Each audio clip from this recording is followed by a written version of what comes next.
Esse ano começaram as pesquisas no Superlaboratório Brasileiro, que fica aqui na região e é um dos únicos do mundo com uma tecnologia de ponta capaz de enxergar a estrutura de partículas quase invisíveis. Essa novidade da ciência vai trazer soluções para várias áreas da nossa vida: uma agricultura mais produtiva, alimentos mais baratos, mudança no uso de recursos naturais. E para ficar mais claro, a nossa equipe foi conhecer algumas pesquisas que já estão em andamento nos Sírios. Os estudos na área da saúde foram os primeiros a começar por causa da pandemia.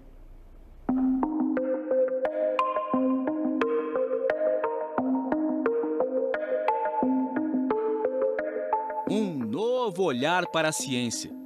Na USP de São Carlos, uma pesquisa tenta enxergar a solução para a doença que mudou o mundo.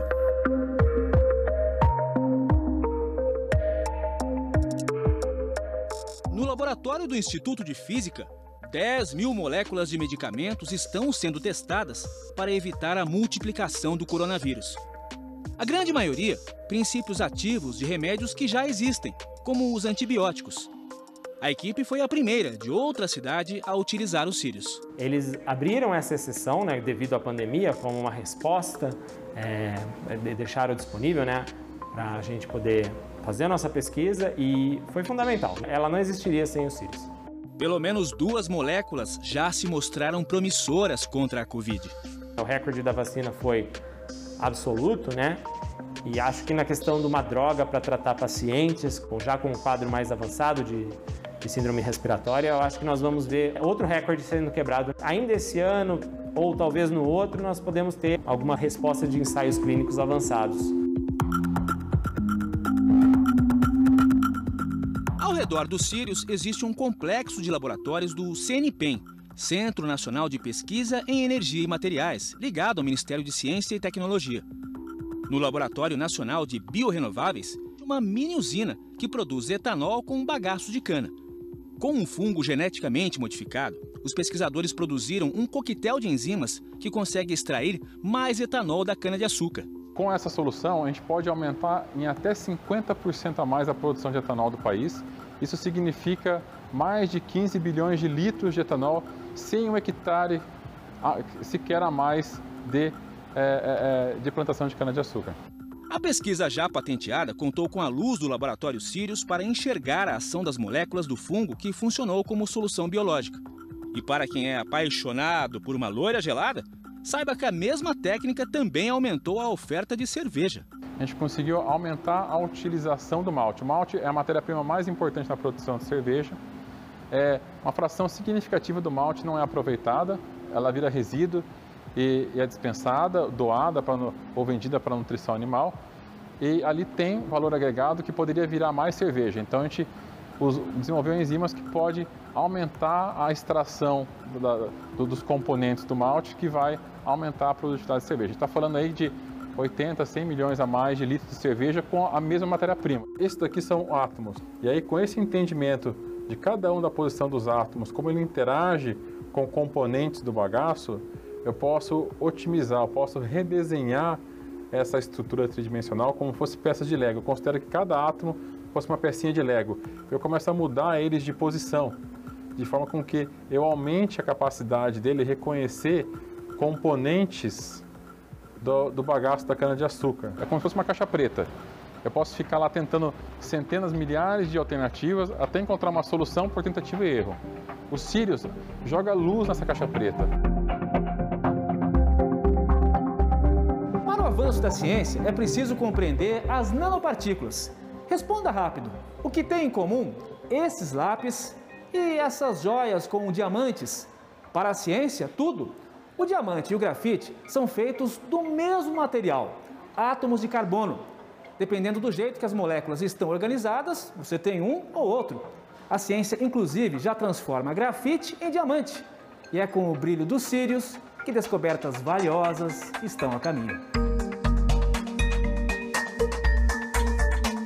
Amazônia, Cerrado, Mata Atlântica. A imensa biodiversidade brasileira é uma farmácia potencial. No Laboratório Nacional de Biociências, os pesquisadores procuram uma agulha num palheiro, verde. Entre 80.000 moléculas, buscam uma que que seja eficiente para combater doenças como câncer ou vírus como o da Covid. As moléculas naturais, historicamente, elas representam mais de 60% de todos os medicamentos já disponibilizados para uso humano, né?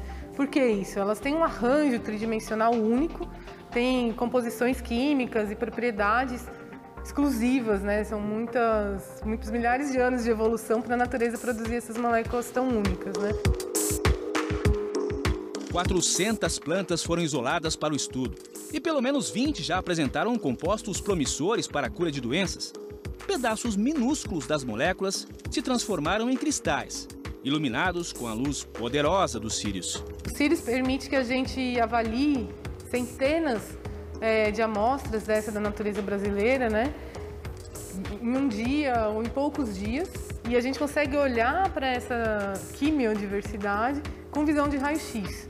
Então a gente consegue ir a fundo, entender as proteínas que a gente está estudando, que são envolvidas nas doenças, e como elas interagem com essas moléculas da biodiversidade numa resolução altíssima. O foco de luz do Sirius também está direcionado para o solo da agricultura. Isso daqui é um grão de solo, tá? Que a gente consegue ver em azul todo o espaço poroso, tá? Então é o espaço vazio que está dentro do solo. Em verde, a gente vê resquícios, pedacinhos de matéria orgânica, que pode ser, por exemplo, um pedacinho de raiz. E toda essa estrutura está dentro de um único grãozinho.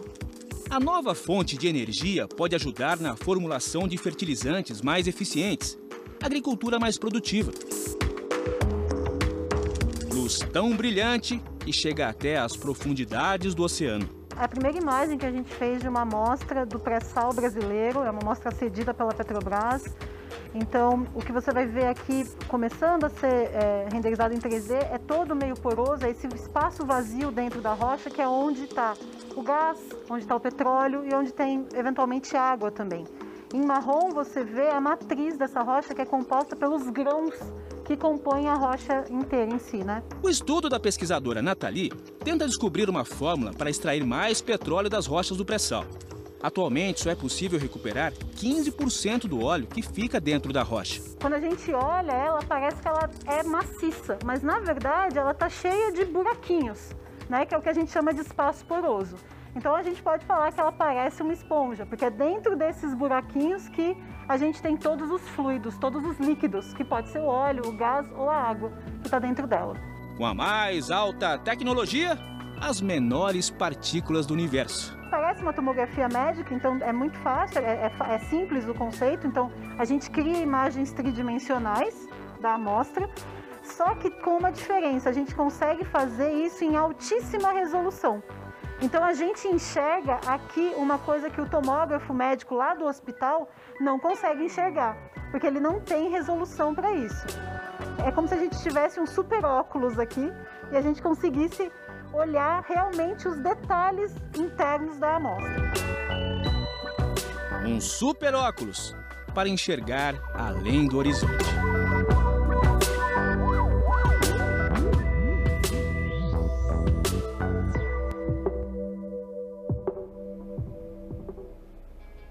E amanhã tem mais, a gente vai mostrar as pessoas que estão por trás do Sirius. Cientistas renomados que ajudaram a desenvolver o projeto do acelerador de partículas, contribuíram com conhecimento e muito trabalho. E sabia que o Sirius tem um irmão mais velho, o UVX? Na reportagem de amanhã, nossa equipe vai explicar, não perca então.